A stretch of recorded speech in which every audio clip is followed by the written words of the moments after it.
Featuring some of the most hard-hitting fight choreography in the entirety of Netflix, the Daredevil show has been approved for a 4th season. But how did Marvel orchestrate the most iconic fight in the entire series? If you've seen the show, you know which one we're talking about. A single hallway, one camera sequence, and a young Matt Murdock getting his hands bloodied to save the life of a kidnapped child. Absolute cinematic perfection. Firstly, the Daredevil Season 1 hallway beatdown. So this scene caught us all a little off guard. We went into Season 1 with absolutely no expectations, but the genius of the choreographers and directors was summed up in this one brutal montage. Matt breaks into a Russian mob's base of operations to find a boy they kidnapped. What follows is one of cinema's greatest single-shot takes, as he wipes out the entire group, leaving him broken and exhausted. But his reserves of willpower and lethality seem to be literally endless, and as soon as he seems like he's down for the count, he musters his strength and gets up again.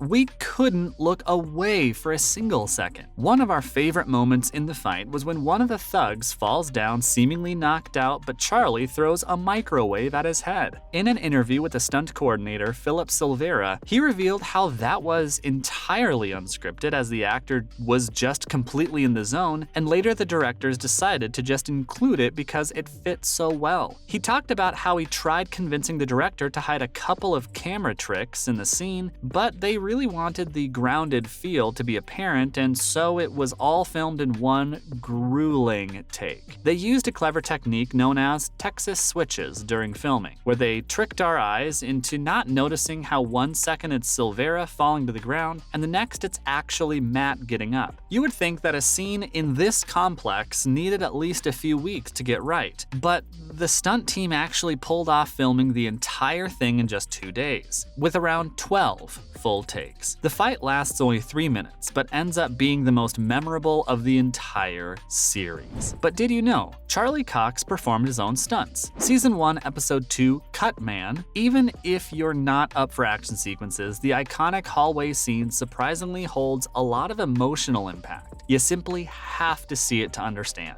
Charlie Cox appeared in an interview and said that as soon as he signed the contract with Marvel, he asked them to let him perform as many fight scenes as he could by himself. It would have taken double the time to learn action choreography on top of lines. Cox nonetheless had a stunt double, a martial artist. That's him we see doing all the backflips and stuff, not Charlie. But in a few scenes, like where the door flings open to reveal a mobster hunched over the poker table and Matt kicks the first thug down, that's actually not the stunt double. And then in between, where he slumps down from exhaustion, as well as in the end when he picks up the kid and carries him out from harm silently, yep, that's all Cox. The actor explained that it was important he does those scenes himself, as he could control the character so much more and would make it easier for the audience to believe it was him. Next, directors found inspiration in The Raid: Redemption. The scenes didn't just show the genuine mercilessness of the devil, but also contained the entire heart of the show. Fighting through the corruption and decay of the city and desperate enough to do anything to save it, the show probably contains some of the best fight sequences found in any superhero movie or series. And that's us comparing it to MCU greats like Captain America: Winter Soldier. That might be because it was inspired by the Indonesian crime action film The Raid: Redemption. If you've seen The Raid, you'll immediately notice the similarities. A single man is trapped in a building full of criminals and has to fight his way out with broken ribs and bruised knuckles. Pretty much similar to the hallway scene. Produced by Welsh director Gareth Evans, The Raid probably kept the Indonesian film industry alive and ended up being one of the greatest influences on cinema ever, and made its lead actor Iko Uwais a global superstar.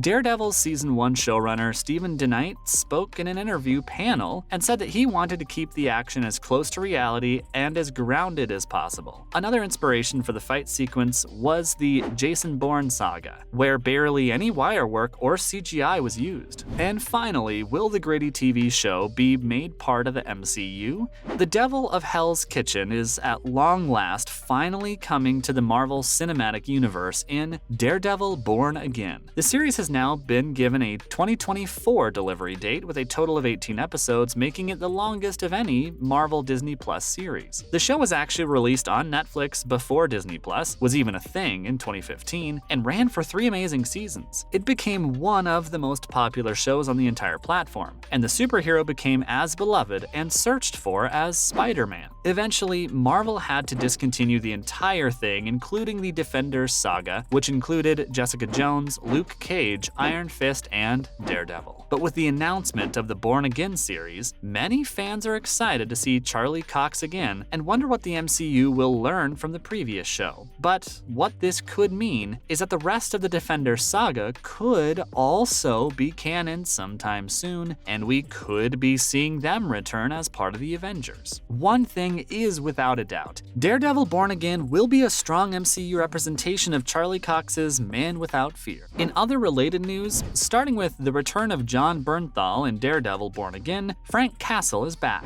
It took 27 years for Marvel to get the character right, and man, did Bernthal nail it. Our source confirmed that the Punisher will now be canon to the MCU and coming up on Disney Plus soon. Although he's greenlit to get his own solo series, we've confirmed that he's going to appear in Daredevil Born Again. Marvel CEO Bob Chapek had originally not let the show come to the front as he wanted to keep a family-friendly image with Marvel, but rumors have it that he's been put out of the decision-making authority and the conflict has been resolved. One unavoidable issue that many fans, including us, were thinking about was actually the Punisher's skull logo. Although Marvel barely showed it in the series, it's become quite a taboo as ultra-right-wing communities use it as their symbol now. But we're sure the MCU directors are going to handle it in the best way. Next up, spot Aaron Taylor Johnson in the Spider-Man spin-off movie Kraven the Hunter. Kraven the Hunter is a character that considers himself a big-time hunter, and in the comics, his mission is to hunt and beat Spider-Man to prove himself to be the best hunter in the world.